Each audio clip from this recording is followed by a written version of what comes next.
isimli bestem var bir tane. Tamam. Merak ettim. Demin sevdiğim söyledim. birine Millet yazdım. de seviyormuş muhakkak. Kime yazdın? Çok sevdiğim birine yazdım. Sevgiline yazdın. Evet, evet. Birlikte misin hala? Evet. Ay ne güzel. Çok güzelmiş. Oy sevduğum, sevduğum, ellerin ellerime ayırmasın yaradan, gözlerim gözlerin. Oy sevduğum, sevduğum, ellerin ellerime ayırmasın yaradan, gözlerim gözlerim. Yıktın kalbimi, yaktın sevdalık ateşiyle.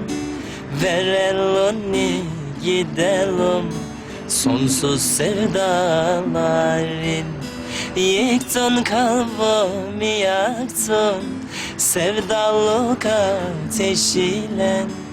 Ver elini gidelim sonsuz sevdalar ile. Çok şanslı bir kızmış ha. Çok güzel Teşekkür beste. ederim. Gitti sürmenle hava seni, oy çalamadım gitti. Vallahi emeğinin karşılığını alacağını düşünüyorum.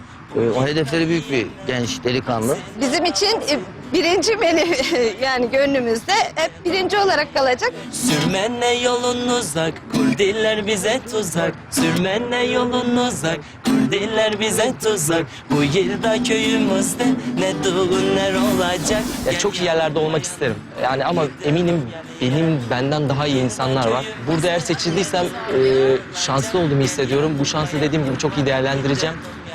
En üstte olmayı hedefliyorum ya. Köyümüzde ne düğünler olacak. Gel yanıma yanıma, gidelim yani yani. Bravo. Sesi çok. Ateşiyle ver elini gidelim sonsuz sevdalar ile. Çok şanslı bir kızmış ha.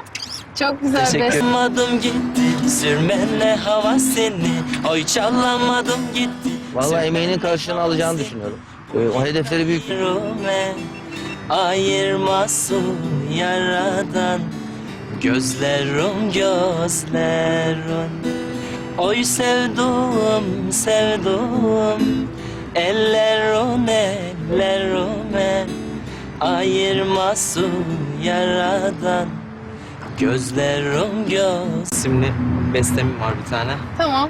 Merak ettim. Demin sevdiğim söyledim. birine Millet yazdım. de seviyormuş muhakkak. Kime yazdın? Çok sevdiğim birine yazdım. Sevgiline yazdın. Evet, evet.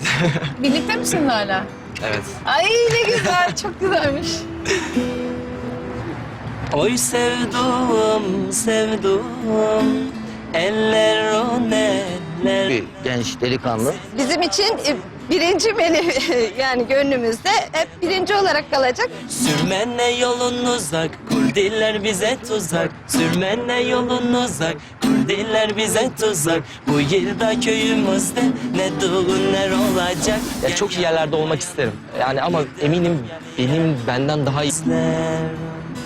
Yıktın kalbimi, yaktın sevdalık ateşiyle. Ver elini gidelim sonsuz sevdaların.